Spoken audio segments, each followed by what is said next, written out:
हर हर महादेव। मैं अधिवक्ता बागेश श्रीवास्तव वाराणसी से पुनः आप लोग के समक्ष उपस्थित हूँ एक नया वीडियो लेकर नए ऊर्जा के साथ। और मुझे विश्वास है कि आप लोग भी ऊर्जावान होंगे। लीगल एक्टिविटीज़ के अंतर्गत एक और टॉपिक लेकर मैं आया हूँ जिसमें बेल से संबंधित है, जमानत से संबंधित है।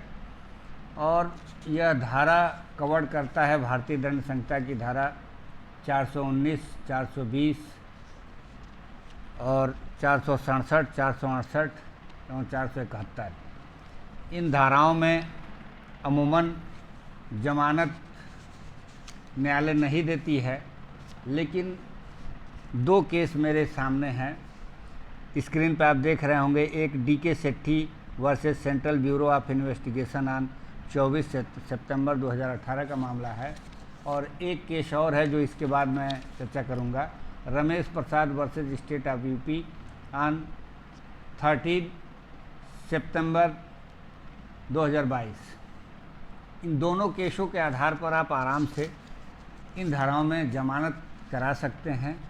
तो आइए देखते हैं इसमें विधि व्यवस्था क्या दिया गया है। और बहुत ही अच्छा इसमें कोड किया गया है। अनिल महाजन का केस भी इसमें कोड है, जो कि बहुत ही फेमस केस था।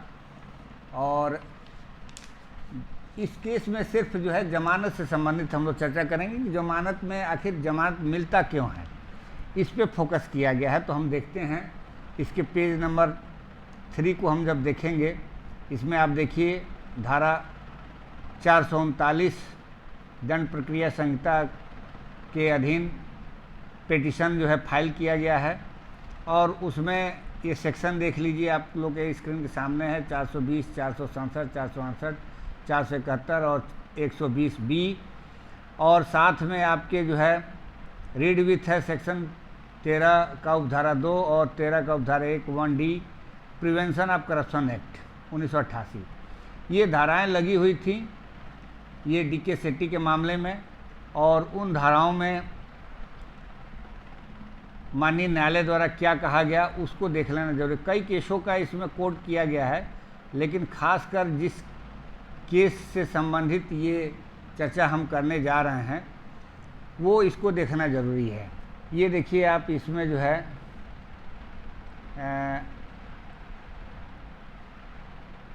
ये आप जब देखेंगे, ये आपका इन लैंडमार्क केस जो है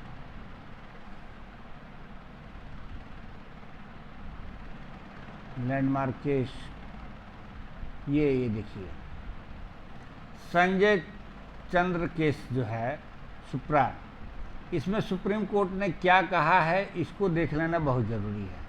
ये खासकर बेल से संबंधित है। इसमें कहा गया है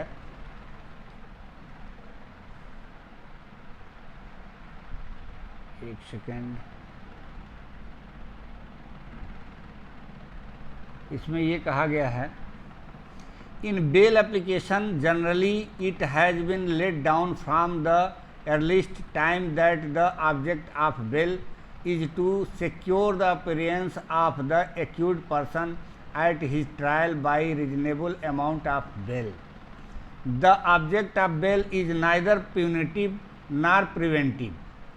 Deprivation of liberty must be considered a punishment unless it is required to ensure that an accused person will stand his trial when called upon. The court owes more than verbal respect to the principles that punishment begins after conviction and that every man is deemed to be innocent until duly tried and duly found guilty. कहने का तात्पर्य यह है कि इस case में इतना बढ़िया बात कही गई है कि जिसके आधार पर मतलब बेल देने का मतलब ये नहीं होता है कि उसको गिल्टी है या प्रिवेंटिव है, ऐसा कुछ इसको सोच समझ के नहीं दिया जाता है। उसका सिर्फ ये पर्पज़ रहता है कि जो एक्यूज्ड है वो अपने मामले को फेस करे और बढ़िया तरीके से फेस करे। आगे जब हम पेज नंबर 5 पे देखते हैं इसी में, तो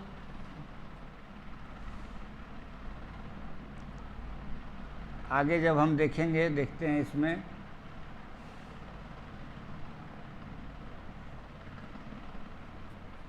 अब ये देखिए अनिल महाजन के मामले में क्या कहा गया है, जिसको कोट किया गया है। It has been held by Delhi high court in case Anil Mahajan versus commissioner of customs so and so that in case the economic offence of grave nature is there, the bail cannot be refused simply on the ground that it was a case of grave economic offence। मतलब ये ज़रूरी नहीं है कि मामला 3 रुपये का है कि 3 अरब का है, इससे कोई फ़र्क नहीं पड़ने वाला है। बेल इस कारण से रिफ्यूज यदि कोई न्यायालय कर रहा है तो ये अनिल महाजन का केस यहाँ कोर्ट किया गया, बहुत बढ़िया है। क्योंकि अमूमन जो लोअर कोर्ट होता है, लोअर कोर्ट में यही ग्राउंड लेकर के बेल खारिज कर दिया जाता है कि इतने अमाउंट का घोटाला हुआ है, ये है मामला बहुत ग्रेव नेचर का है। तो ये अनिल महाजन का जो केस है इसमें कोर्ट किया जा सकता है। अब इसमें देखिए नीचे है इन गुडिकांती नरासी मोहल्ला एंड अदर्स का मामला है वर्सेज पब्लिक प्रोसिक्यूटर का सो एंड सो। अब देखिए इसमें बड़ा बढ़िया दिया गया है कि observe that bail or jail. अब बेल आर जेल को इसमें बड़ा बढ़िया डिफाइन किया गया है। At the pre trial or post conviction stage largely hinged on judicial discretion, the learned जज held that personal liberty was too precious a value of our constitutional system recognised under article 21 that the crucial power to negate it was a great trust exercisable not casually but judicially, with lively concern for the cost to the individual and the community. It was further held that deprivation of personal freedom must be founded on the most serious consideration relevant to the welfare objective of society specified in the Constitution. The learned judge quoted Lord Russell, देखिए Lord Russell ने इतना बढ़िया coat किया, who had said that bail was not to be withheld as a punishment and that the requirement as to bail were merely to ensure the attendance of the prisoner at trial। सीधा सा बात इसमें भी यही कहा गया है कि जो प्रिजनर है उसको ट्रायल में अटेंडेंस के लिए बेल दिया जाता है, इसका कोई मतलब नहीं रह गया। अब आगे एक और बातें कही गई हैं इन्हीं सब केसों में, खासकर डीके सेट्टी में ही पेज नंबर 6 पे जब हम जाएंगे देखेंगे तो अनिल महाजन के केस को कोड किया गया है इसमें बहुत बृहद स्तर पे, उसको देख लेना ज़रूरी है। यहाँ देखिए the Delhi high court in Anil Mahajan के supra has summarised certain points which are as under. अब देखिए ABCD करके दिया है, बहुत बढ़िया। इसमें लोअर कोर्ट बेल देने से मना कर ही नहीं सकती है, इस केस को केवल आप लगा दीजिएगा बहस के दौरान। एक है personal liberty is too precious a value of our constitutional system recognised under article 21 that the crucial power to negate it is a great trust exercisable not casually but judicially with lively concern for the cost to the individual and the community. Deprivation of personal freedom must be founded on the most serious consideration relevant to the welfare objective of society is specified in the constitution। अब B देखिए इसमें कितना बढ़िया कह रहा है B, as a presumably innocent persons the accused persons is entitled to freedom and every opportunity to look after his own case and to 12 of 18 establish his innocence। A man on bail has a better chance to prepare and present his case than one remanded in custody। An accused person who enjoys freedom is in a much better position to look after his case and properly defend himself than if he were in custody। Hence grant of bail is a rule and refusal is a exception. जो हम लोग अभी तक पढ़ते चले आए हैं, अनिल महाजन case में इतना बढ़िया कोड किया गया कि hence grant of a bail is a rule and refusal is a exception. अब देखिए सी भी क्या कह रहा है कि the object of bail is to secure the attendance of the accused at the trial. The principles rules to guide release on bail should be to secure the presence of a applicant to take judgment and serve sentence in a event of the court punishment him with imprisonment। अब देखिए D भी क्या कर रहा है इसका, bail is not to be withheld as a punishment even assuming that the accused is prima facie guilty of a grave offence। Bail cannot be refused in an indirect process of punishment the accused person before he is convicted। इसके आगे देखिए क्या कह रहा है ये, जजेज have to consider applications for bail keeping passion and prejudice out of their decisions. F क्या कह रहा है, in which case bail should be granted and in which cases it should be refused is a matter of discretion are subject only to the restrictions contained in section 436 clause 1 of the criminal procedure code, but the said discretion should be exercised judicially। मतलब ऐसा नहीं है कि अपने मन से कुछ भी हो जाएगा। जी में देखिए व्यवस्था दी गई है, The power of the court of session or the high court to grant bail under section 439 clause 1 of criminal procedure code are very wide and unrestricted। मतलब कोई उस पर restricted नहीं है। The restrictions mentioned in section 437 clause 1 do not apply to the special power of the high court or the court of session to grant bail under section 439 clause 1। Unlike under section 437 clause 1, there is no ban imposed under section 439 clause 1 against granting of bail by the high court or the court of session to persons accused of an offence punishable with death or imprisonment for life। कुल मिलाकर ये जो case है, आगे देखिए, any one single circumstances can not be treated as of an universal validity और as necessarily justifying the grant और refusal of bail. कुल मिलाकर के इस केस को यदि हम लगाते हैं किसी भी जमानत में, तो आप समझिए कि बेल न्यायालय देती ही देती है।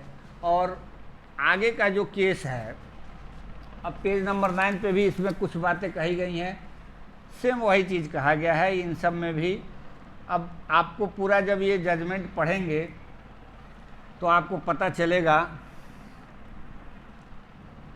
कि वाकई में डी के सेठी का मामला कितना इम्पॉर्टेंट है। अगर जो कोई एक्यूज के तरफ से इसको लगाता है न्यायालय में, तो बेल होना ऑटोमेटिक इसमें समझिए कि मतलब मेरे हिसाब से, हालांकि डिस्क्रिशनरी पावर है न्यायालय का, लेकिन जहाँ तक मैं समझता हूँ इस केस को लगा देने से और इस केस का वर्णन कर देने से बेल ग्रांट हो जाएगा। अब हम देखते हैं जब दूसरा केस,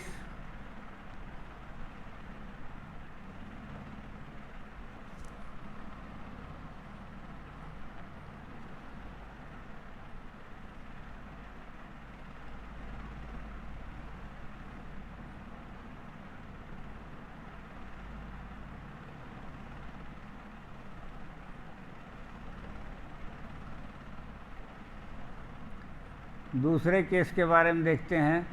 तो ये Ramesh Prasad versus state of UP का है, और इसमें भी सब कुछ जो बातें कही गई थी डी के सेठी के मामले में, वह सब बातें इसमें भी कही गई हैं। जैसे पेज नंबर 2 पे हम देखते हैं, तो पेज नंबर 2 पे देखते हैं, दूसरा नंबर ये जो देख लीजिए, इसमें भी सब वही धाराएं हैं, 419, 420, 467, 468, 471। अब इसके बाद से जब 5वां नंबर कॉलम हम इसका पढ़ते हैं पैरा, तो in the affidavit filed in support, ये एफिडेविट दिया गया है, उसके बारे में बात कहा गया है। और इसमें जो 7वां नंबर पेज है, देखिए इसमें सत्येंद्र कुमार अंतिल वर्सेस सीबीआई को कोट किया गया है। अब इसके अलावा जब हम पेज नंबर 3 पे आते हैं और पैरा नंबर 8 को जब देखते हैं तो पैरा नंबर 8 में बहुत कुछ दिया गया है। In the final judgment passed in aforesaid case, Satyendra Kumar Antil का मामला है और इसको जो कोड किया गया है सत्येंद्र कुमार अंतिल में जो 11 नंबर पैरा को, उसको देख लीजिए। The principle that bail is the rule and jail is the exception has been well recognised through the repetitive pronouncement of this code. This again is on the touchstone of Article 21 of the Constitution of India. This code is Nikesh Tarak Chand Shah versus Union of India, इसको quote किया गया था उसमें। अब इसी में जब आगे देखेंगे इसका फिर पैरा जो 19 को कोट किया गया है निकेश तारक चंद शाह वाले मामले में, तो इन Gurbaksh Singh Sibbia versus state of Punjab का मामला है। इसमें भी जब आप नीचे आएंगे तो ये देखिए इन री करके है यहाँ पे, यहाँ से जब आप देखेंगे इसमें इंद्री नागेंद्रनाथ